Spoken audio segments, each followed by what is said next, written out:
আমার ভাইয়া গালি দিচ্ছি না, কি বলছি, ভাইয়া ভাইয়ার আকীদা হচ্ছে নবী কি মাটি, এরকম আছে না? তো এরকম ভাইয়া একটা হাঁটাজারির একটা মার্কেটে দুপুরের পরে, কিসের পরে, ওদের তো মাহফিলের কোনো টাইম টেবিল নাই, তো দুপুরের পরে উনি মাহফিল করতেছে। কোথায়? মার্কেটে। কোন ভাইয়া? যেই ভাইয়া নবীকে কি বলে, মাটি বলে, উনি কি করতেছেন, মাহফিল করতেছেন। তো ওখানে মার্কেটের মালিক সমিতি বসছে, বিভিন্ন কাস্টমার বসছে।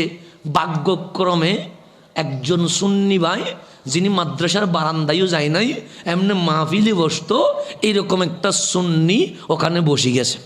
ওখানে কোথায় মাহফিল দেখছে, বসছে আর কিরকম অনেকে বসে না।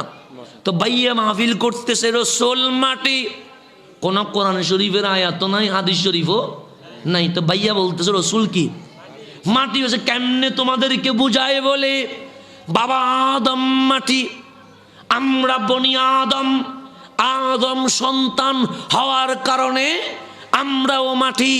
সুতরাং নবী তো বাহিরের কেউ নয়, নবীও তো বনি আদম, সুতরাং আদম সূত্রে নবীও মাটি, নবীও মাটি। এটা হচ্ছে ভাইয়া বলছে, কি বলছে। এখন সুন্নি যেটা কোনোদিন মাদ্রাসার বারান্দায় যায় নাই, ও দাঁড়াই গেছে। ও দাঁড়াইয়া বলে, হুজুর নবী কি মাটি? বলছে কি বললাম এতক্ষণ, মাটিই তো বললাম। বলছে ঠিক আছে, কেন মাটি? বলছে এতক্ষণ বুঝাইলাম, বুঝো নাই। বলছে একটু বললে ভালো হয়। বলছে বাবা আদম মাটি। বাবা আদম কি? আমিও মাটি। কেন?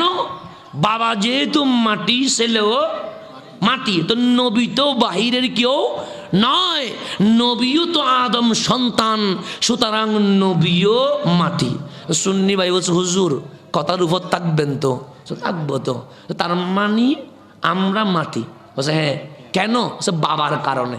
তাহলে বাবা মাটি, সেই কারণে ছেলেও কি মাটি। দেখুন উত্তর দেন, ঈসা আলাইহিস সালামের তো বাপ নাই, উনি কেমনে মাটি হইল?